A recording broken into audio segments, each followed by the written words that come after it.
مساء الخير عليكم، يا رب تكونوا بخير. النهارده هنعمل مع بعض اسكالوب بطريقه حلوه جدا وبسيطه جدا وهتعجبكم قوي ومش هتبطلوا فعلا تجربوها. انا دلوقتي معايا الاسكالوب اهوت. الاسكالوب انا غسلاه طبعا، هو رفيع زي ما انتم شايفين. بتخلوا الجزار يقطعه لكم تقطيعه حلوه علشان يستوي معاكم على طول، وغسلاه ومصفياه. دلوقتي هننزل بيه في قلب الزيت او الزبده بتاعتنا. انا مسخنه انا عامله هنا في القلايه، مسخنه السمنه قوي والزيت، حاطه معلقه زيت شايفين بتطشطش اهي. هننزل بالاسكالوب بتاعنا كده واحده واحده،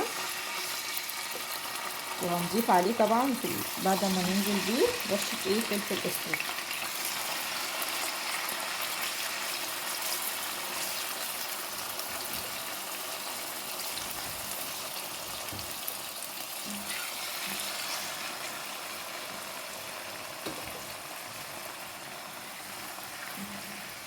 سمعين الطشطشه دي عايزين نسمعها عشان بس ما ينزلش الميه بتاعته.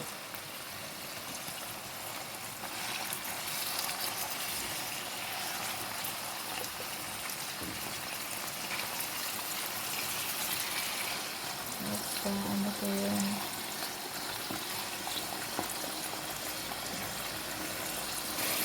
هندي معانا هنا رشه فلفل اسود طبعا عشان اللحوم يا جماعه، انتوا عارفين طبعا لازم فلفل عشان الزفاره وكده. في حين بقى ان اللحمه بتتحمر، انا هنا قطعت هقدم معاها بصل وطماطم مشويه وهدخلهم الفرن يتشوي قوي. طيب ايه الخلطه اللي عليها دي؟ الخلطه دي عباره عن توم. انا بحب قوي معايا الحاجات المشويه توم وكل البهارات وزيت علشان يديها طعم ونكهه وملح.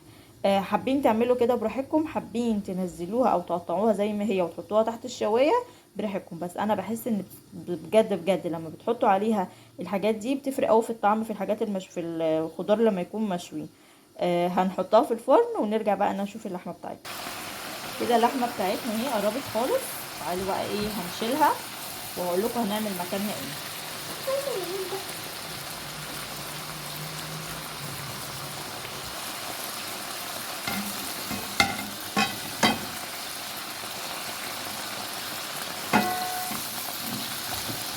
بس يا صينيه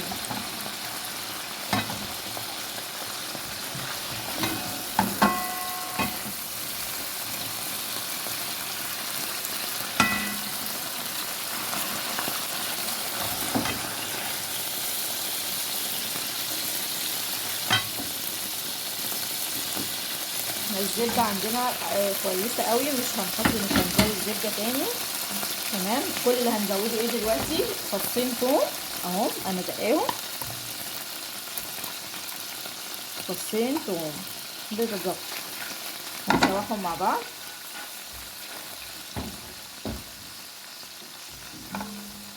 واول بس ما يطلعوا الريحه بتاعتهم هنزل على طول بالدقيق. انا عايزه اقول لكم ان الصوص اللي بيبقى بتاع اللحمه بجد بجد بيبقى رهيب، بيبقى طعمه اصلا احسن من اللحمه كمان. كده خلاص اهو. خلاص ننزل تاني، هننزل مع بعض. خلاص هو الثوم اتحمر، هننزل مع بعض بمعلقتين دقيق، وعلى حسب بقى انت حابه الكميه عندك تبقى ايه.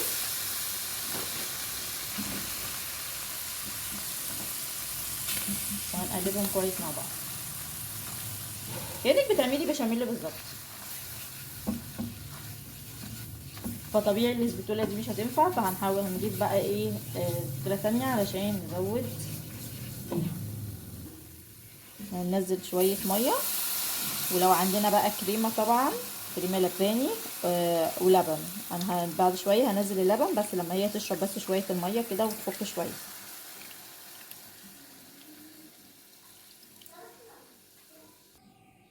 انا هنا نزلت بقى باللبن بتاعنا وحطيت اهو فنجان لبن بس عليها.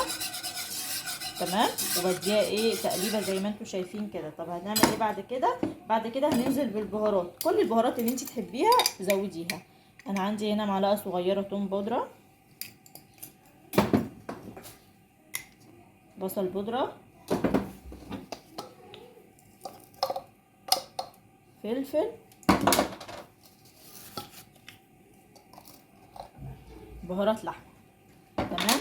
اللي حابب يزود حاجه تانية براحتكم، بس انا بتكلم ان دول كفايه يعني قوي مع عشان ما ينكهوش يعني. كفايه ايه تكه اللحمه مع البصل. طبعا في ناس بتحب المشروم في المرحله دي تقدري تضيفي المشروم بتاعك. طب انت هتضيفي ايه؟ انا بالنسبه لي انا هضيف بصلايه، لان انا عندي الاولاد ما بيحبوش المشروم. انا هضيف بصلايه متقطعه جوليان.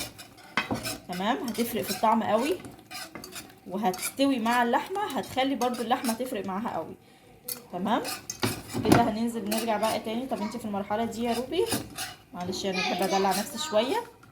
ماشي. في المرحله دي بقى هنرجع ننزل تاني ايه، هننزل تاني اللحمه بتاعتنا علشان تستوي في الصوص بتاعها.